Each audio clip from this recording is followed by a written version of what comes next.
color guard.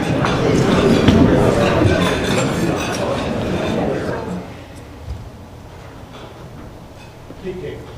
Okay. Forward. Oh! Forward. March. Left. Right. Left. Left. Left. Right. Left. Left. Left. Right.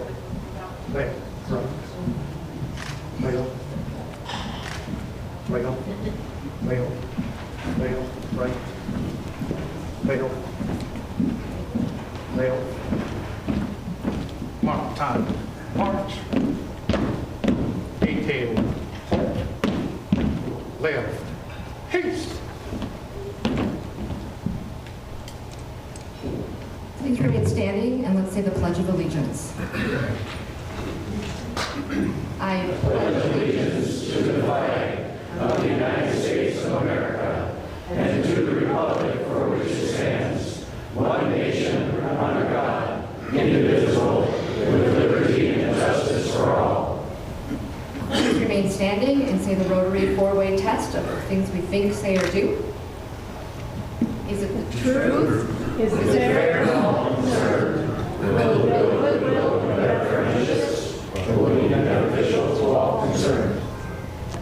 Thank you, and welcome to our Co-Eagan Rotary Veteran Recognition Luncheon. At this time, I would like to welcome Eagan Kickstart Rotarian and Police Chaplain Cindy Yantry for invocation. You may be seated.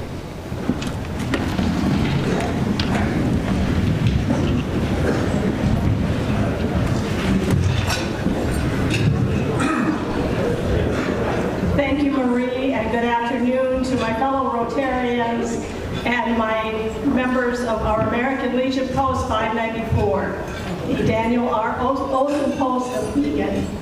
Today, as we gather, we are celebrating 20 years of this gathering. And I want to give thanks today as we gather for the work of Bob Holton. I know he doesn't want to be honored, but I'm choosing to because he has done so much behind the scenes that y'all don't know about. So just a big thank you to Bob. I know he's back here.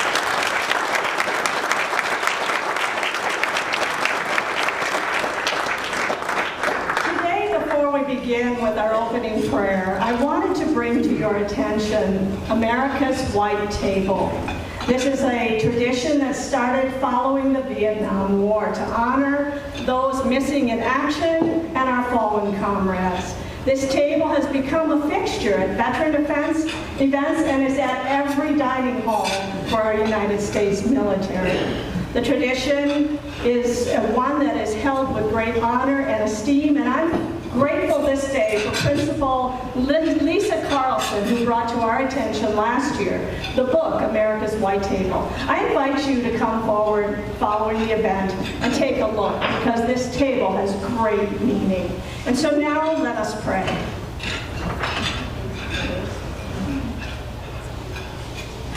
Holy One, as we gather, we offer our gratitude and lift up our veterans, those men and women who have faithfully served in the armed forces of the United States, our Coast Guardsmen, airmen, sailors, soldiers, and Marines.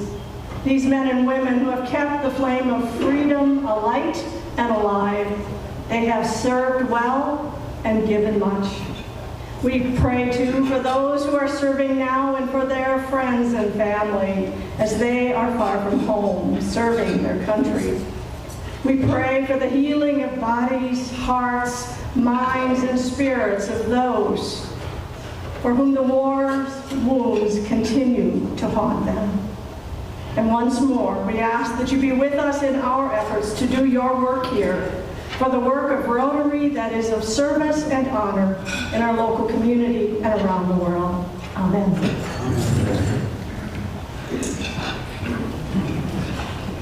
Thank you, Cindy. Now I'm going to ask that you all stand again as we join the Eagan Men's Chorus in singing our Star Spangled Banner. Raise hands. Oh!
Leo, right. Leo. Leo.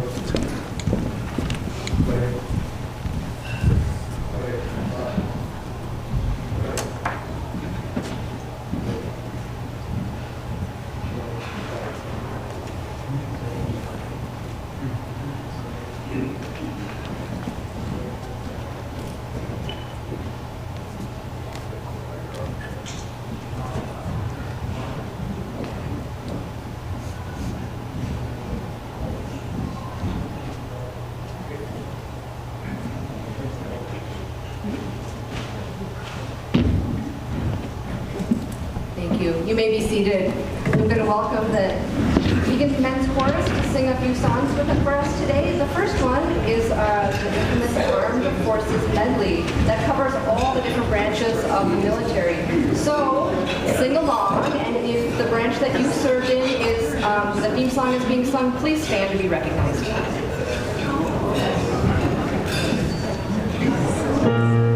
United States Army.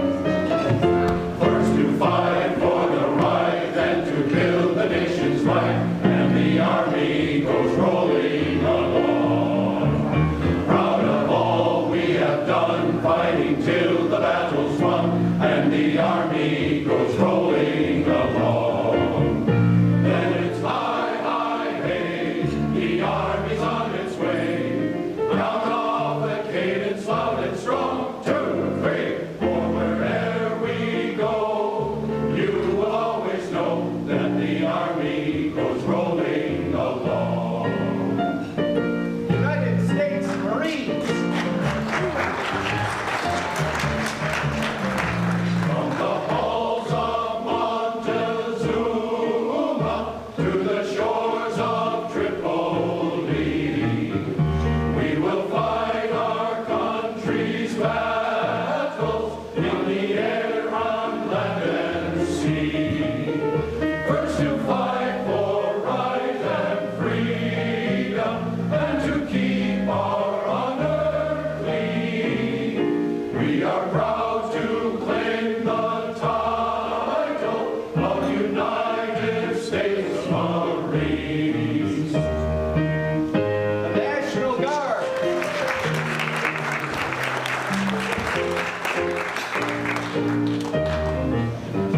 We are the Guard, soldiers and airmen all prepared.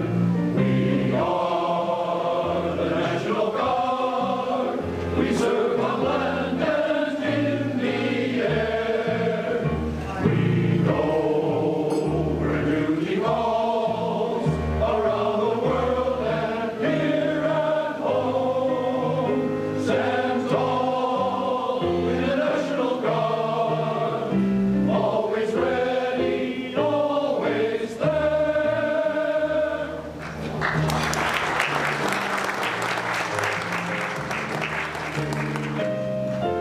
United States Navy. Anchors aweigh, my boys, anchors aweigh. Farewell to foreign shores, we sail at break of day of day. To our last night on shore, drink to the foam. One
me, and I gladly stand up next to you and defend her still today.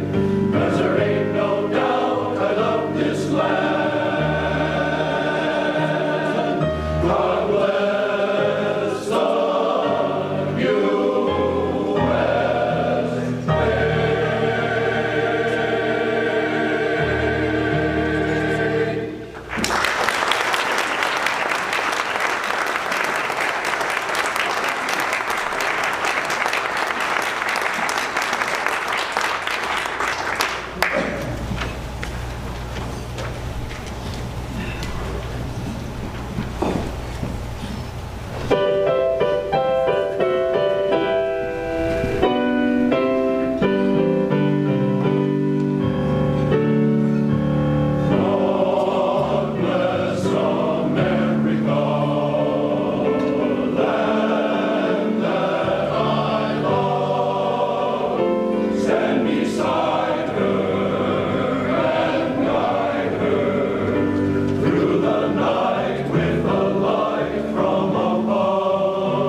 Thank you, Eagan Men's Chorus. Weren't they great? How about another round of applause?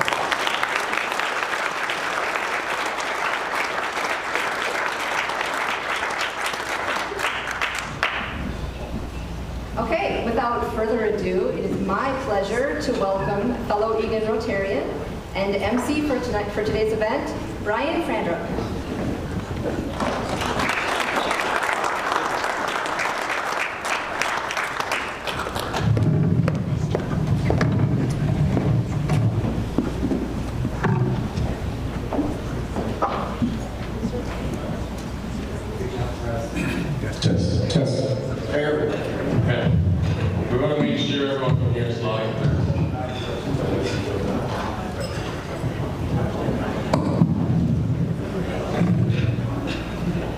Can you hear me back there? Yeah. Excellent. Well, good afternoon, and welcome to the 2023 Veterans Day Recognition Program put on by the Rotary Clubs of Eagan.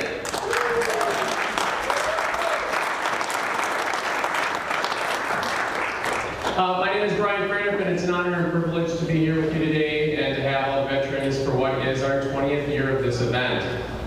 Today is a special day to honor veterans and show our support for everything they have done for our country.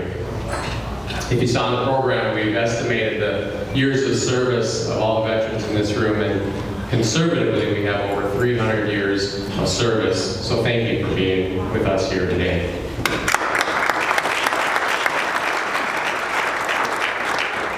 And such a great start to the program. We, having put this on for 20 years, having a great start with the Eagan's Men Chorus, as well as the Daniel R. Olson American Legion Post 594 Color Guard coming with us today. So I want to thank both of them for coming and doing such a great job to start our program off.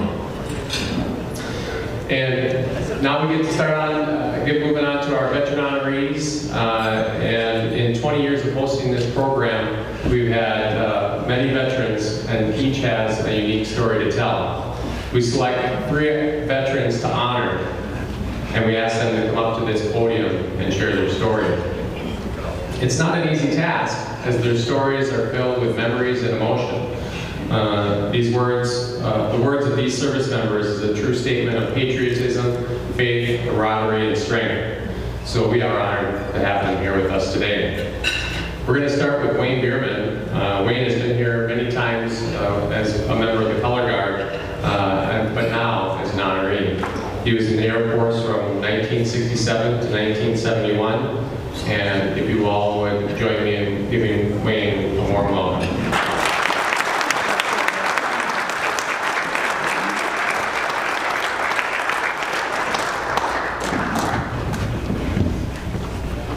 Thank you, Brian. That's you all. First of all, I'd like to thank all the vets who are here, and this is down to you as well. As Brian said, I'm Wayne Bierman. I'm the commander of the Daniel R. Olson Eagan American Legion Post 594. For as long as I can remember, I liked airplanes. I grew up in a farm north of here, town of Piers, and every time an airplane went over, guess who was outside making sure you could see it? Me.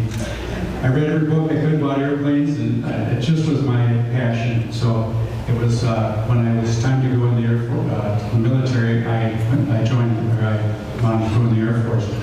Took the Air Force entrance exams, and I did very well in both mechanical and electrical. And that was going to be kind of one of the funny things that happened to me. And the big thing back then was when you went to the Air Force, you could have a choice, whatever you wanted to do. So I come down to the Twin Cities, and the sergeant looks at me and he says, "What do you want to become?" And I said, "A diesel mechanic." Because diesels were just big in the farm back then, and everybody said, "You have a job for life if you're a diesel mechanic."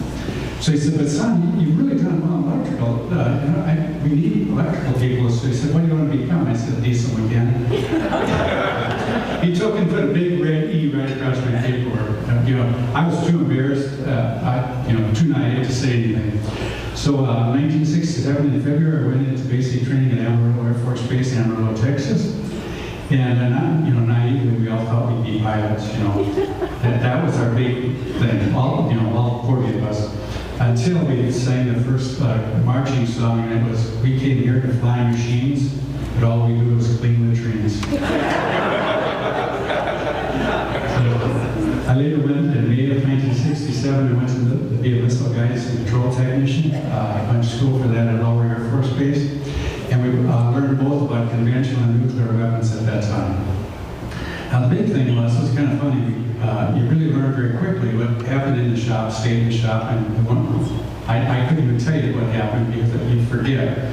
But the funny thing was, if you were in missile shed, they wore the pocket rocket. Put that on your uniform. So you were telling everybody what you did, but you could never talk about it. So it was kind of one of those military intelligence things.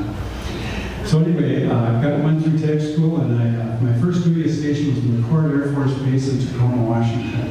It was really a choice assignment. They were short-handed at the time, so they were tickled to see us. A couple of us went there, and this was part of the North American Air Defense Command. So the Air Defense Command, and part of NORAD as well. So one of the things that we did is we were guarding the shores against any bombers or any threats coming from the outside. And the idea was that there were coming months or two, you should use conventionals, and if they came in with a fleet of bombers, you were going to use the big guy and knock them all out at one time. And that was conventional wisdom at that point. Thank God it isn't anymore, but it was then. So I got there in December, just barely got there, and in January of 1968, Pueblo was taken. Kim Jong-il's dad took the Pueblo, and it was a crisis, a lot like the Israeli Gaza crisis right now, just popped up and all of a sudden. On On my birthday in February that year, they walked in the shop and said, pack your bags, you're going somewhere in the world, we don't know where. So we did that. We're the first Air Defense Command group to ever leave the United States. And we had the 106s, which was kind of an obscure aircraft, but it's the fastest single-engine aircraft that's ever been made. So the bottom line is, we took that over to Korea. We took all of our classified here to Okinawa, and my sergeant came up running up to me one night, and he says, get your bags packed, you're going to Korea. I said, me? Not even 3 years of being in the field. So anyway, so I went to Korea, and the guy that I had to talk to, my next guy up was Lieutenant Colonel. Well, he might as well have been God. I mean, you got 2 stripes, and here I'm talking to him. But one night, something happened to one of the weapons, and he was standing in front of the weapon, and I was in the back, and he questioned me a lot about it. On the side there are E7s and E8s, and so he questioned me, and I said, well, we can't use that weapon, here's why. And he looked at the E7s and E8s and says, do what this young man tells you. So I can imagine what happened at the club that night. We have to do what this guy tells you. But when I was there, I noticed that the Koreans were a lot different than we were. They certainly didn't look like anybody from Minnesota that I know of at that time. And we had a lot of domestics on the base, so they came and I learned, I wanted to see what made them tick. So I talked a lot to our domestics to find out how they did things and why they did things the way they did. And it was kind of I realized I'd probably never be back there again. So it was a good start for me. I returned to the United States in June of '68, and we had a tumultuous welcome. It was really fun. I mean, the squadron just had everything for us. We got the presidential unit citation for it, a bunch of other stuff. So it was really fun. It felt like it did something. We really felt like we had accomplished something. Was back in the States just a couple months, and I got orders, and I was deployed to Qingchuanggong Air Force Base in Taichung, Taiwan. Mercifully shortened to CCK. It was kind of a Pentagon error. There wasn't a whole lot for us to do. So somebody said, would you want to go work with the Taiwanese Air Force in their missile shop? I'm sure. This won't be hard. Well, I didn't realize that I took 3 weeks of Chinese from Captain Ku, and I didn't know it was intonational. And I'm going to say su, and I'm going to say su. And you heard the same thing. First time I went down, in the end, that was 4, and the second time I went up at the end, that was 10. So now they put me out in the shop, and I'm supposed to teach these guys how to do some missile work.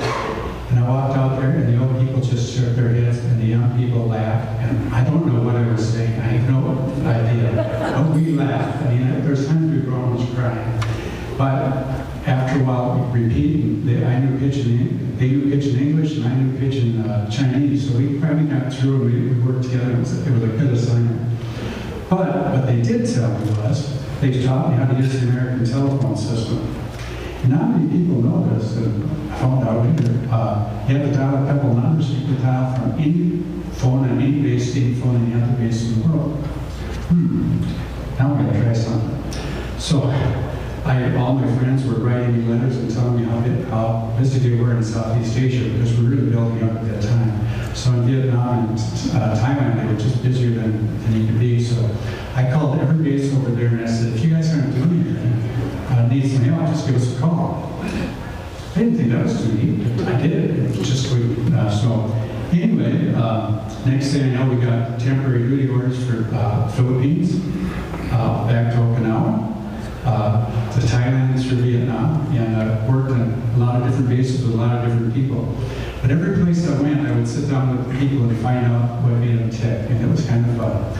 I got to, I wouldn't say the Orient, people kind of cringe, but that's where it was. The people were just great. I just had a great time working with it. Didn't think too much of that. I was over in Taiwan for about a year and a half. But what happened next was surprised the heck out of me. I came back to the United States in January of 1970, and I didn't recognize my country. It was just so totally different. I didn't expect the tumultuous welcome that we had coming back the first time, but I certainly didn't know what was going on in my country. Got stationed in Texas, just north of Dallas, And the first thing, my old sergeant, my EA said, "Son, where you been?" And I said, "Where do you want me to start?" And he said, "You're that guy." What did I do? And he said, "We know there's one guy that's been in more places under 4 than all of us have seen in 20. He said, "What made you do that?" And I said, "Well, I learned the telephone system." As soon as I said that, he didn't want to hear any more about it. I didn't watch class about it. But anyway.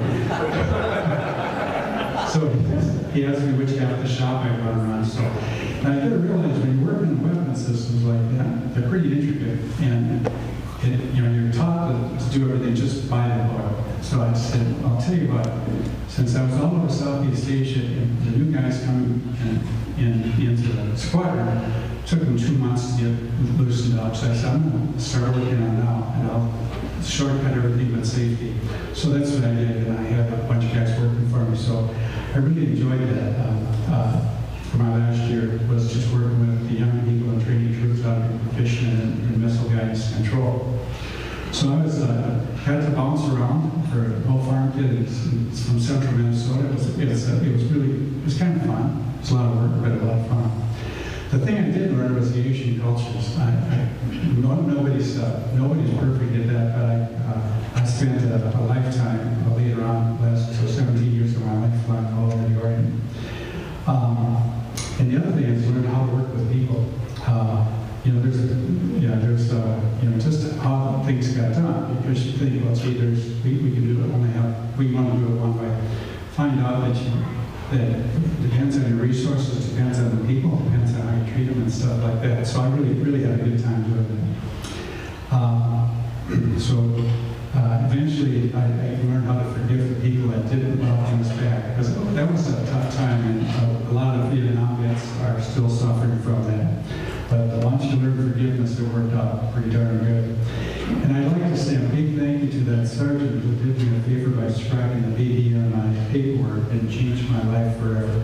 So it's like this kind of world, so here I am today. I'd also like to, as I conclude here, I wanted to thank Bob Horton and Eagan Rotary for having us. This is a very being honored is a big honor to me and to all the vets. Thank you.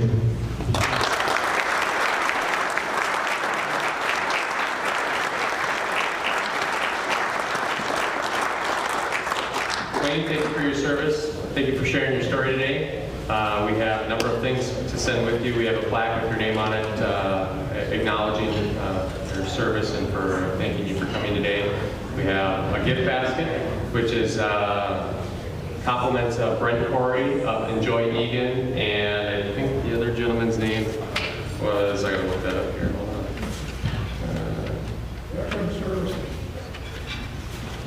It's in the program, yeah, Dakota Veteran Services, Joel Hendrickson, so thank you for the gift baskets to you guys.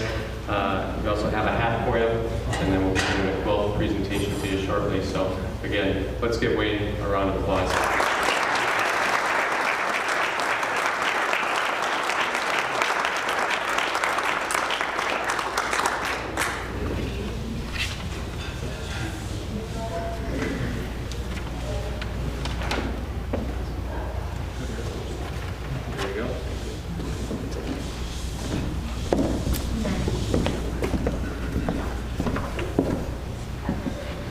Next up, we have Clyde Riddell. Clyde was in the Army from 1966 to 1968 and had a number of guests joining him today to hear his story. I look forward to hearing from Clyde, and let's give Clyde a warm welcome.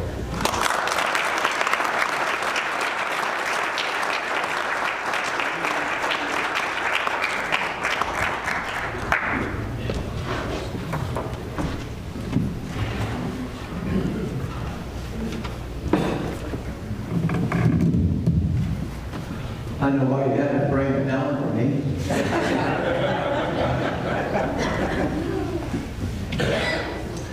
Hopefully this presentation will have some humor, some history, but unfortunately it will also have some emotion.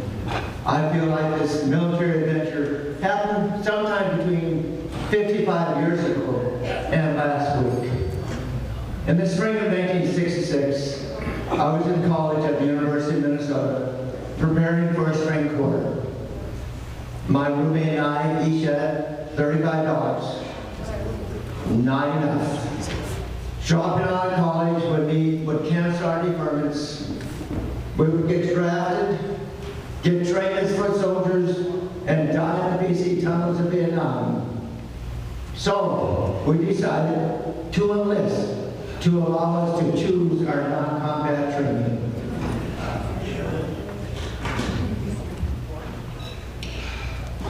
Little did I know then that would lead me on the path to 3 tours of duty in Vietnam. Our basic was at Fort Leonard Reserve. I tried to be ready for any situation in the future. I thought it was realistic to be sent to an area without electricity, so I bought a manual shaver. The first morning I took out my razor and shaved closely without cutting myself. I took pride in my job. At an inspection that morning, an officer asked why I shaved. I probably said, "Yes, sir." He responded with, "What did you use, a washcloth?" I thought it was pretty funny, but refrained from laughing. That night, I checked my sharp razor. There I found protective cardboard over the blade.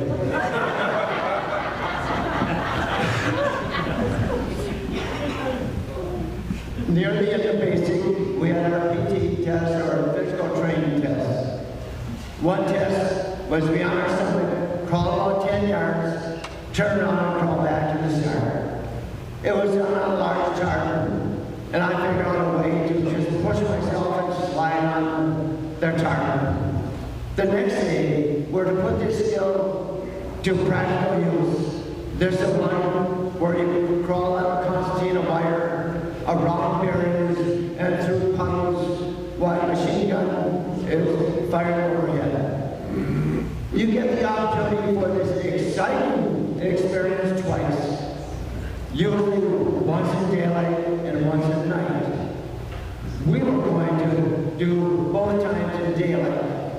That was because in between trials, we sat on bleachers listening to a general being interviewed by Walter Cronkite for the show, The 20th Century. I'm trying to get that information correct along. And then our advanced individual training was also done in Fort Leonard. The clerk typist training was divided into 2 segments. Everyone was together for the first 4 weeks, then split in half. The second 4 weeks were different specialized skills. My colleague roommate and I were assigned. He was assigned to one skill group and I to the other one.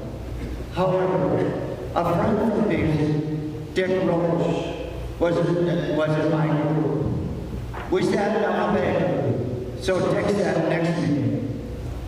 About the 3rd day in class, I was allowed to practice for a grade because I was going to be the top student in the class. I had this practice for the grade at least once a week. While I was gone, Dick did his assignments, and then he did mine. So Dick Rose was actually the top student in class. Dick was also sent to Vietnam, and thankfully was assigned to the same office as I was. We became good friends. I arrived in Vietnam in September '66.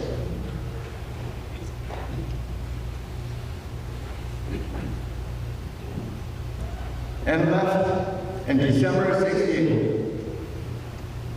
It was the best time of my life. It was the worst time of my life. I flew over via private airlines, landed at Tonstone Airport. As we got off the plane, we saw the other runway assigned to the training, and several of us had to use that.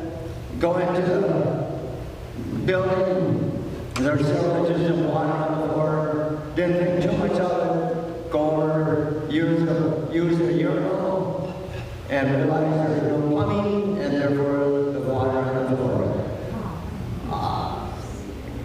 My thought was, welcome to Vietnam. We're bused to Long Binh. At that time, it was all tents and outdoor retreats. By the time I left, there were big buildings every place.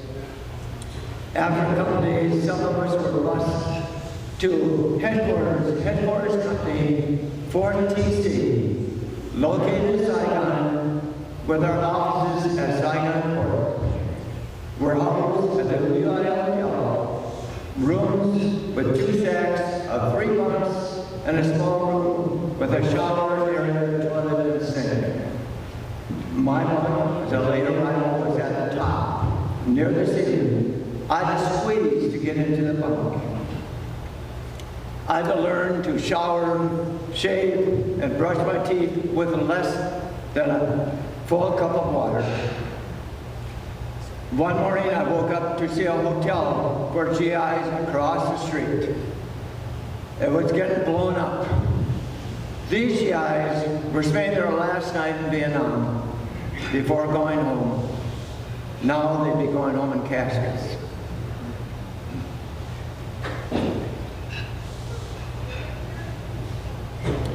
My assignment was to set up, organize, and operate the record section of this headquarters company. On the first day of duty, going to lunch in an 8-person van, everyone but me was ducking. Could I have some water? Thank you.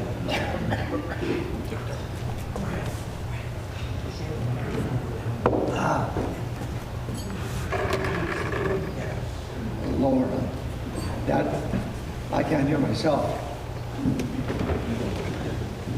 Can you hear me? No. Yes. You can hear? Oh, I'm okay. So, is that better? Yes. Okay. All right. Since we were in a build-up phase, these offices did not exist much. I don't think I finished the other paragraphs.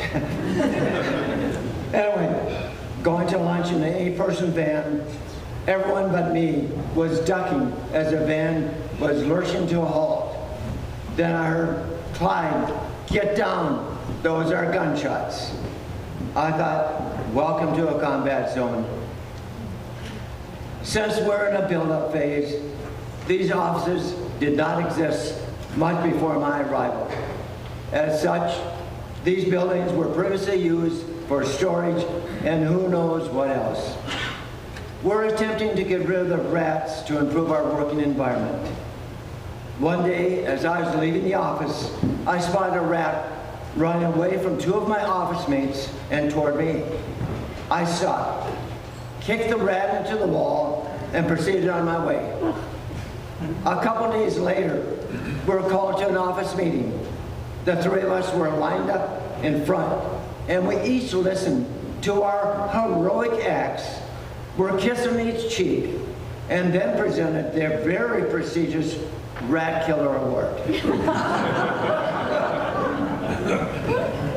I could go on for a long time with all the incidents we had in Vietnam, but we'll recount just some of the ones that were most significant for me. In late 1966, I was operated on at the Saigon Hospital for a very small injury. This is also, if you remember the movie, where Forrest Gump was also treated. Unlike him, I did not find the ping pong tables. One time when we were going to return from lunch, we're about to climb into our van and return to work. We noticed a small, decorated package on our seat. We quickly checked. It did not belong to any of us. Maybe it belonged to an officer. We could not take a chance and slowly removed the package, set it on the ground, and took off. That night after work, I walked to that area to see if the package was still there. All I found were very small bits of paper on the ground. We screwed up. We should have called the bomb squad. Tet 1967. Yes, 1 year before the Tet history we'll talk about. Tet is equivalent to our 4th of July, Christmas, and New Year's combined. So there are a lot of fireworks and celebrations. We had the same kind of intel and alert we would have for Tet in 1968. We were warned that VCs could acquire one of these prevalent large black cars and use them to drive around Saigon and shoot GIs. With this knowledge, I was on guard duty the night of January 31st, 1967. February 1st is the official start of Tet. It was dark, late at night, and I was alone in an isolated officer's barracks. There were large arborvitae surrounding the lot, except for the opening of the driveway. One of these large black cars slowly started going by this driveway. I tensed. When it got a little bit beyond the halfway, I heard a series of bang, bang, bang, bang. Coming from the direction of this car, I immediately started going to the ground and raised my rifle to shoot. On the way down, I realized I was not hit. There were no bullets lying near me, and it must have been firecrackers coming from beyond the car. I did not fire, and the car kept going slowly on its way. Till this day, I know I could have been killed for reacting too slowly, or killed a group of innocent Vietnamese if I would have reacted quicker. I think of this often. I became a specialist E5. Since our office had allotment for 3 sergeants of E6 or higher, and we had only 1, I became an acting sergeant. Sometimes I was the only sergeant. We basically worked 12 hours a day, 6 days a week. I was also on the IG inspection team and went to our lower units checking their files, etc. We usually used a boat we called General Westmoreland's yacht. There was a large machine gun in front and one in the rear of the boat. We all wore flak jackets, helmets, and had our own rifles. We went through a lot of areas that had been defoliated by Agent Orange. Tet, February 1st, 1968. This time the intel was accurate. As I slept very comfortably in my bunk bed on the night of January 31st, the VC attacked targets all over South Vietnam, including the U.S. Embassy in Saigon. That was located about 3.5 blocks from where I slept. In the morning, we were informed of the attacks. Everyone was issued rifles to keep with us at all time. We lost 5 men that first day.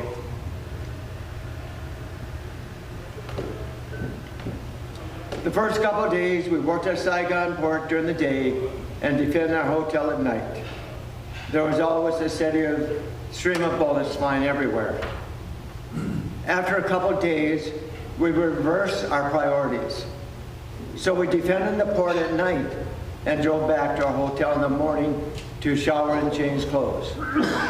If our hotel was under attack, we would drive an officer to their hotel and then return to ours. The streets were filled with barricades and concertina wire, so you could not drive in a straight line. Civilians were nowhere to be seen. A lot of things happened. Besides having our hotel under attack on many occasions, I could say daily, a bomb was spotted attached to one of the vehicles that was parked in front of the hotel. A taxi filled with explosives was stopped on the way to ram our hotel. A bomb was set up in front of the hotel where we ate. Hand grenades were thrown in our dentist's office. Plus a Vietnamese woman rode on the back of a Honda scooter, shooting and killing GIs as they walked the streets of Saigon. And a mortar attack hit all over the streets in front of our hotel and beyond. In summary, my 2+ years in Vietnam, I do not believe I ever felt fear. But I was always hyper alert to my surroundings, along with the fact that upon return to civilian life, No one was willing to talk to me about Vietnam. I think this combination of factors had the effect of wearing me down emotionally and leading to a diagnosis of PTSD. Sitting in restaurants so I could always see the front door, walking city streets of everyone around me, aware of everyone around me, tearing up when someone finally said, "Thank you for your service," having survivor's guilt that I made it home alive and without any physical wounds. In my den at home, I have shadow boxes with my medals in one and my father-in-law's medals for World War II in another, along with a couple pictures of a plaque with the following saying, "All gave some gave all." It gets me every time.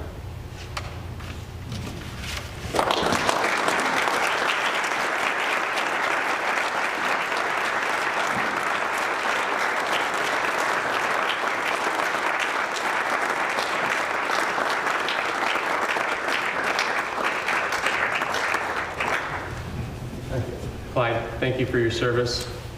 I know it wasn't easy, but you have the respect of every individual in this room for what you've done for our country, so thank you.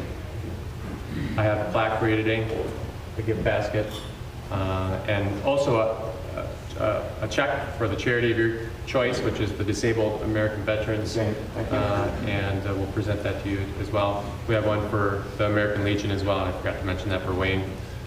So again, please let's give Wayne, Clyde.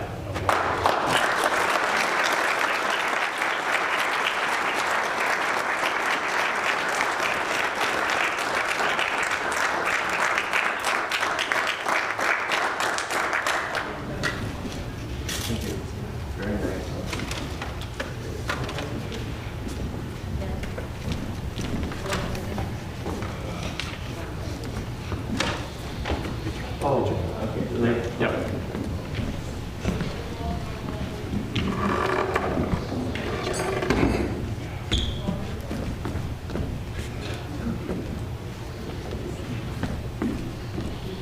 Okay. Next up, we have Anthony Sasso. He has been around the world. He's been in the Air Force, Air National Guard, Air Force Reserves from 1985 to 2005. And he's traveled the world, and he's here to tell you about it. Let's give Tony a warm welcome.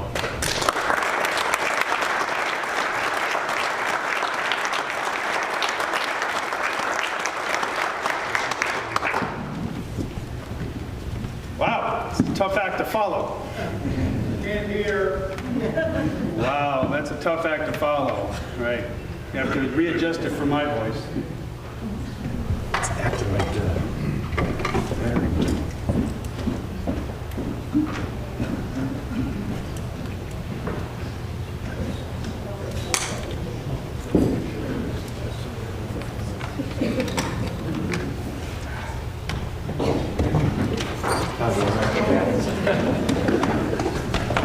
We are experiencing technical difficulties. Please stand by.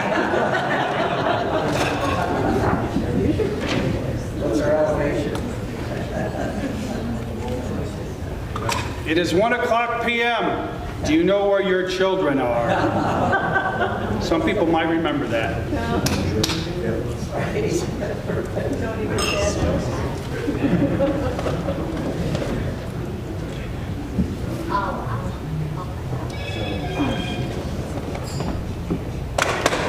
Anybody got a 9-volt battery? Yes. No, these are not 9 volts. Go for this switch. We have batteries and here we go. Here we go. Okay.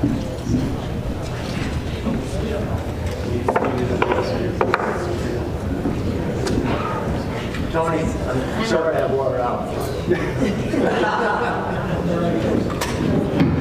Oh. Chest.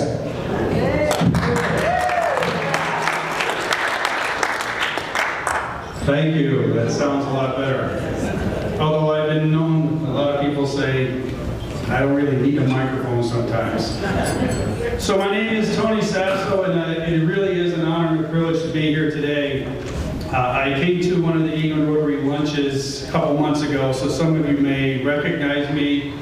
But I would think for the majority of the room, you're saying, who the heck is Tony Sasso? Who is this guy? Why is he here? So I just want to give you a little bit of background before I dive into my military history. I am not a resident Minnesotan. I am actually born and raised in Connecticut. Thank you.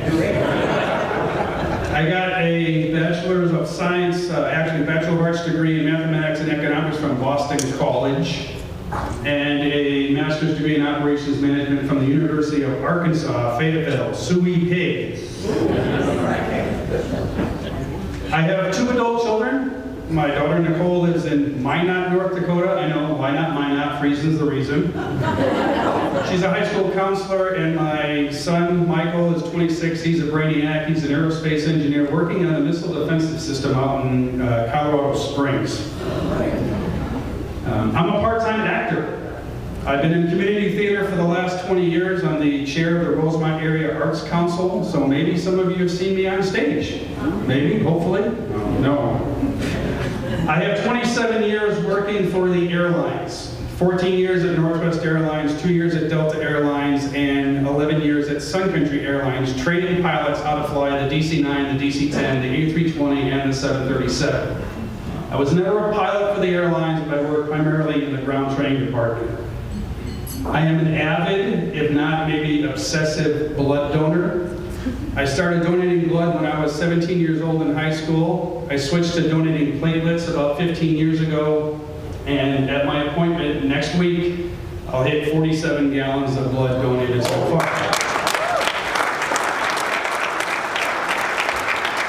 Anybody can do it. So, yeah, anybody can do it. There's a large part of the population can actually donate, but does not. So there's my push for blood donating. That's why my donation check is going to the Memorial Blood Center. I own my own travel agency, so I get to tell people where to go for a living. It's a blast. But most importantly, the real reason why I'm here today is because of my 20 years in the United States Air Force.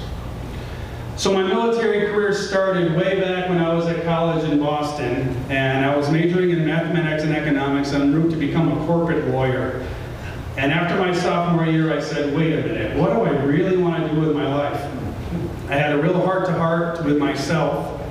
My dad was in the Navy for 4 years. My grandfather served in World War II, and my great-grandfather served in the Italian cavalry.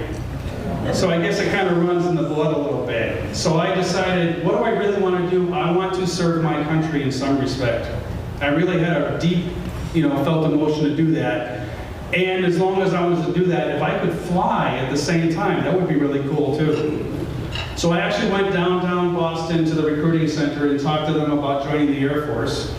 And unfortunately at the time, I didn't have 20/20 vision. I still don't have 20/20 vision.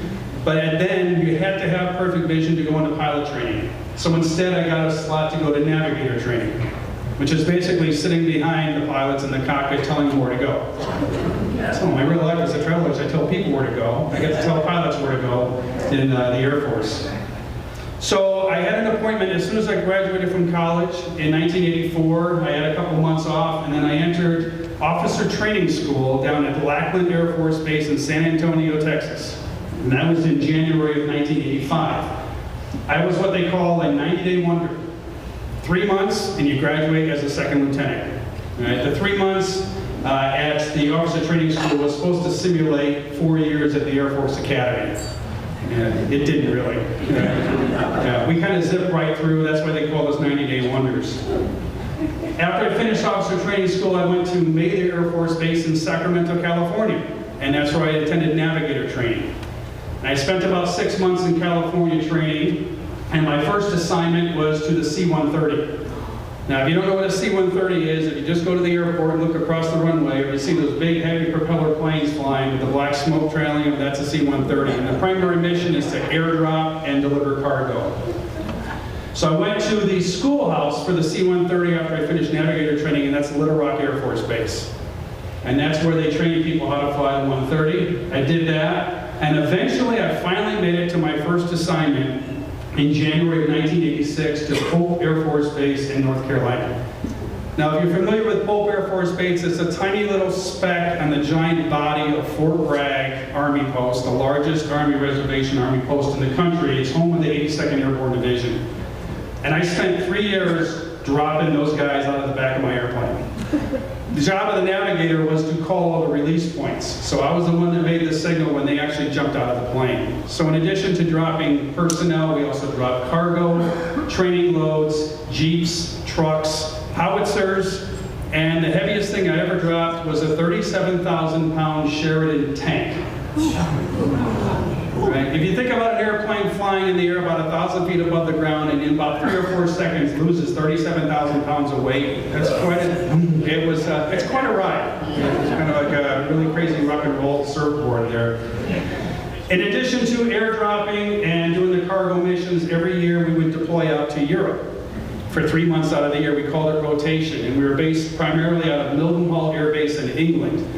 And from there, we would fly all our missions in support of all the European bases. So as a 23, 24-year-old, I got to fly to Spain, France, Italy, Greece, Turkey, Germany, you name it. It was all over the theater. Imagine that, 24 years old, sitting on the banks of the Mediterranean Sea in Athens, Greece, with an Amstel beer and a souvlaki watching the sunset. So I certainly didn't have it as bad as Wayne and Clyde did. Right? It's a huge difference between what I experienced and what they experienced. So I have a tremendous amount of respect for what they all went through. So after 3 years at Pope Air Force Base in North Carolina, I then got switched over. My next assignment was at Little Rock Air Force Base in Arkansas, and I became an instructor in the schoolhouse for C-130. So I actually trained instructors or trained navigators coming through. I ended up being an evaluator, so I was not only instructor and evaluator. They say those who can't do teach, those who can't teach evaluate. That's the way it was. And then all of a sudden in 1992, the Air Force decided to have what they call a RIF, R-I-F, and that stands for Reduction in Force. In civilian terms, it's a layoff, a downsizing. So there I was thinking I was in a military career history, and all of a sudden, guess what, Tony? You're laid off. So I actually lost my job in the active duty Air Force, was searching around, and ended up moving all the way up to Minnesota. And I got to Minnesota, I worked for a civilian corporation that was on the National Guard base training other navigators from the Guard and Reserves coming through. And it was at that time I made my next career switch and said, wait a minute, I could join the Minnesota Air National Guard. And I did. You know why? Because they were short of navigators. So I ended up joining the Guard and flying with the Guard for another 10 years. I also started working for the airlines, for Northwest Airlines. That's when I started my dual track of my airline career and my military career. So being in the National Guard, we did a lot of state missions, a lot of training missions. There really wasn't anything real world, no deployments until 9/11. The C-130s we had at the Guard base were the latest and greatest off the assembly line, with GPS for navigation, global positioning satellite, and we also had missile defensive systems and flares and things that we could do in case anybody was shooting at us. And so when 9/11 hit, I remember being in the office of the Vice President of Flight Operations at Northwest Airlines next to a whole bunch of National Guard guys, and we looked at each other and said, well, we're going to go somewhere because we had the best planes. So in July of 2002, we were deployed to the Middle East. We primarily stationed out of Ali As-Salim Air Base in Kuwait. And from there, we flew support missions in support of Operation Enduring Freedom, basically supplying everybody in Afghanistan. But in order to get to Afghanistan, we had to fly completely south from Kuwait, down the entire Arabian Peninsula, hang a left, and then come back north to Pakistan, refuel, and then fly missions into Afghanistan. Because if we wanted to fly straight to Afghanistan, we had to fly right over Iran. Couldn't do that. Couldn't fly over Iranian airspace. So that's like flying from Seattle, Washington to New York City by way of Los Angeles, Dallas, Orlando, and then up to New York. So those were 14-hour days of flying, very, very grueling, especially in the C-130. And the bases that we supported out there in the Middle East for that particular conflict were Like I said, Afghanistan, we flew primarily to Kandahar and Bagram. You probably recognize those. Kandahar, the biggest base there. Bagram was the base way up in the north that we kind of just folded and let it go to the Taliban, and they took all that equipment. We did that for several months. We also flew to Uzbekistan, Tajikistan, Kyrgyzstan, and the most famous spot for the Minnesota Guard was Yayubechistan. We did that for 3 months, and then we finally got back at the end of 2002, and sure enough, next year in 2003, when Iraq invaded Kuwait, we were back out again. Only this time we were at Sib Air Base in southern Oman, which is at the very bottom southern part of the Arabian Peninsula. And from there we went both directions. We either flew northeast bound to go up through Afghanistan and all the stands up there, or we flew northwest bound. We'd fly up into Kuwait, refuel into Kuwait, and then fly into the support missions into Iraq. So there were 3 primary bases in Iraq: Talil, which is the southern area, Kirkuk, which is the northern area, and then right, of course, in the center is Baghdad. Never ever thought in the world that I would be flying into historical Babylon, into Iraq, when I was back there in college going for corporate law. It was a place in the world I never imagined I would be. And yet, even being in that combat zone, we had it pretty safe, because we would fly in, offload our cargo, and fly out. It was the people that were stuck on the ground there for 18 months at a time. One of the big support missions we flew into Baghdad literally had 2 coolers of ice cubes, a little kiddie pool, and about 15 super soaker squirt guns. And we're bringing those to the Marines that were stationed in Baghdad for entertainment, and the fact that they couldn't get ice out there. And so they were, overjoyed to get actual ice cubes for their drinks. That's how bad they had it, and that's how nice I had it, even though we were in that combat zone area. When I came back from that deployment, I got out of the Minnesota Air National Guard and I entered the Air Force Reserves to finish up my last 2 years of my 20-year career. And as a reserve officer, what I did is I was a liaison to the Civil Air Patrol. So I was kind of a mentor and a leader and a coach and a trainer and a judge for search and rescue exercises for all the kids that were interested in the military and in aviation. And they just loved to hear stories of the real world deployments and stuff like that. At the end of that 2-year reign as the liaison officer to the Civil Air Patrol, I finally retired from the United States Air Force in April of 2005. With 20 years and a couple months under my belt. So I get a lot of this all the time. Like Clyde had mentioned, people come up and say, thank you for your service. And we hear it a lot. And it's really an honor to be able to say thank you. It was a privilege for me. When I raised my hand, 20 years ago when I first joined the Air Force, I didn't say that I will support and defend the Constitution of the United States against all enemies, foreign and domestic, but as long as you keep me stateside and don't send me anywhere dangerous. Right? I raised my hand and said, whatever we go, wherever we go, that's what it is. And so if you haven't been in the military, it's a different lifestyle. It really is. There's a camaraderie, there's a fellowship, and you could be in the worst conditions in the world. Like Clyde said, it was the worst time of his life, but it was the best time of his life.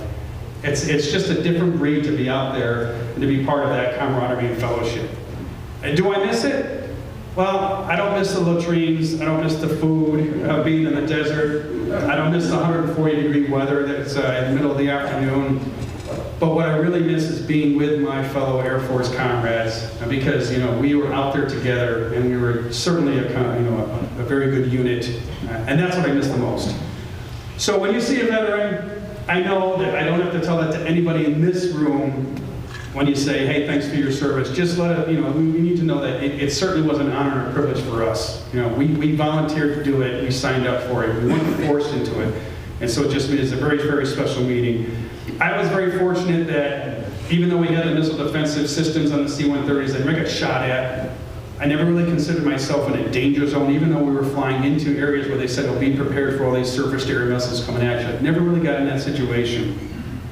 And the big difference between Wayne and Clyde and myself, when I came home from the deployments, it was a hero's welcome. Parades and pomp and circumstance and music and balloons, it was just really a big deal. And I just felt kind of embarrassed about that, knowing that how the people that came back from the Vietnam War were treated. So just kind of keep that in mind. We really appreciate when you say thank you for your service. Right? We really mean it, and we thank you for thanking us, seriously. Thanks very much.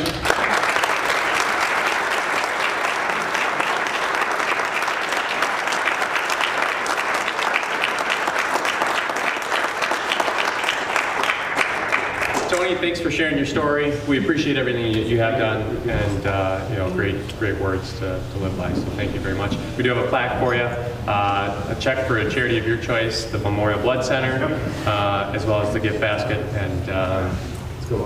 give Tony one more round of applause.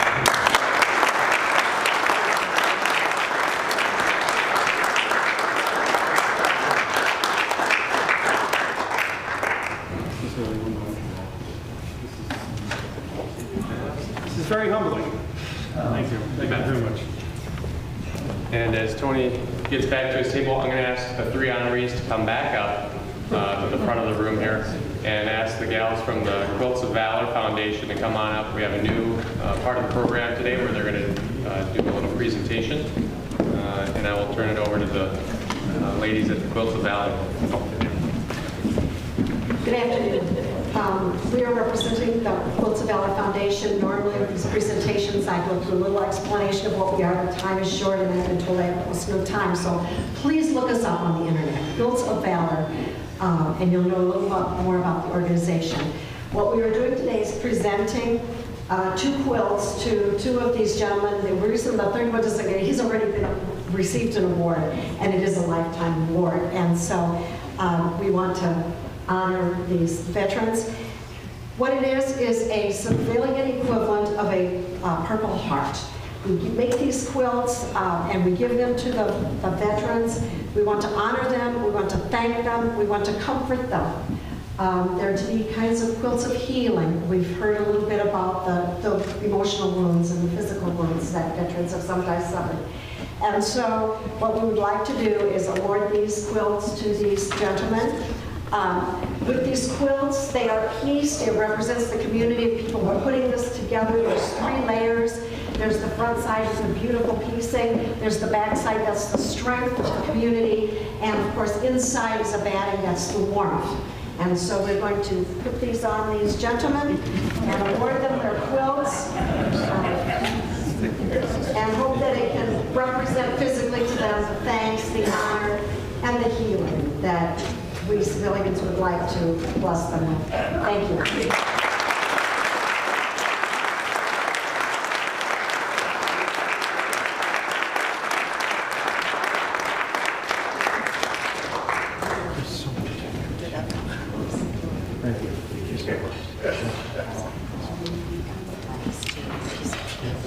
It's just because somebody from his family.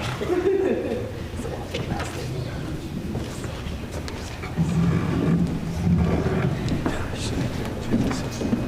That was wonderful. Thank you to the Quilts of Valor Foundation for coming and presenting us.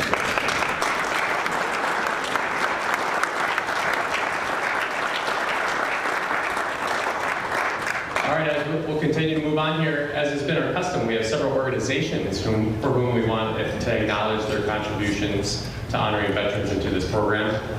We could not bring this program to you today without their support. Each has a representative here who we will present a plaque, which has the preamble of the Constitution and recognizes them for their support of veterans.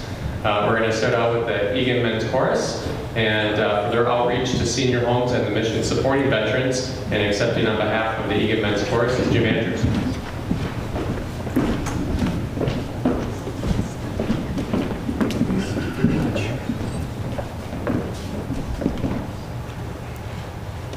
Hold up your plaque so we can see it. There you go.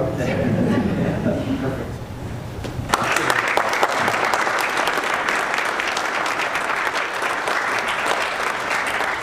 Next up is the Commons on Maris, the senior facility in Eagan for their programming and support of veterans.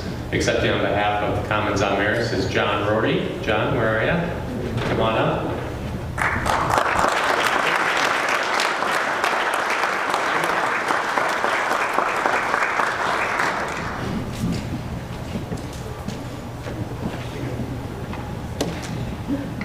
Here you go, 1, 2, 3, play.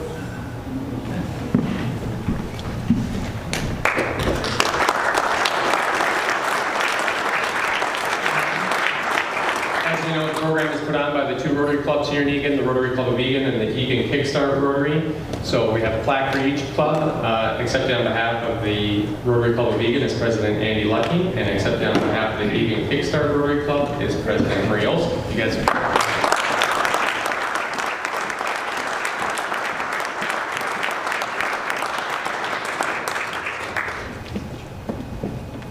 glad you're having fun. Great.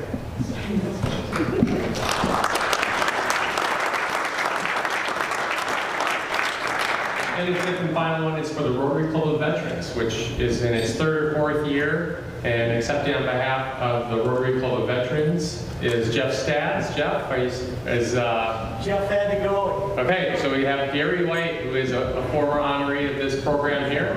And accepting on behalf of the Rotary Club of Veterans is Gary White. So.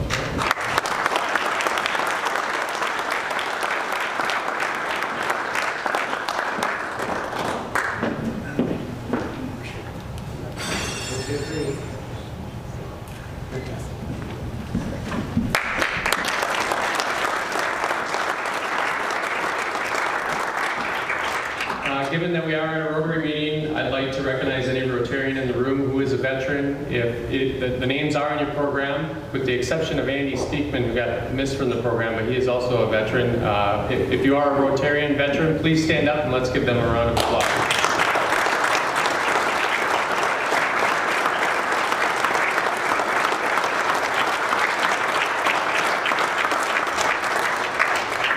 And of course, the committee that put the program on today, they put a lot of time and effort. Bob Bolton, as we've heard from, but also there's other members that put this program together. I'd ask them to also please stand and be recognized.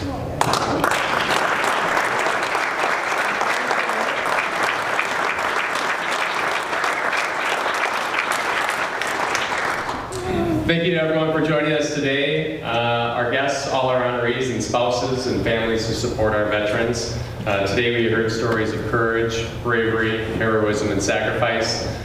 So let's remember that when our battles are done, we cannot waver in our support and respect for these brave men and women who protect our country. That is what brings us here today, and why I want to thank all the veterans in the room for your service to our country and for honoring us with your presence. To conclude our program today, we're going to have Eagan Rotarian Tom Eagan, who will lead us in singing "Let There Be Peace on Earth," the words of which are in your program, and you can sing along. And then Eagan Rotarian John Hurley will close us out with taps. If I can ask everyone to stand, and I'll turn it over to Tom for "Let There Be Peace on Earth." Thank you, Brian. I was told you could expect to see this on the screen, but apparently it's not. I just on behalf of myself and the whole Rotary Club, I do want to thank all of you for your attendance today. So if you would please join with me in singing "Let There Be Peace on Earth." Let there be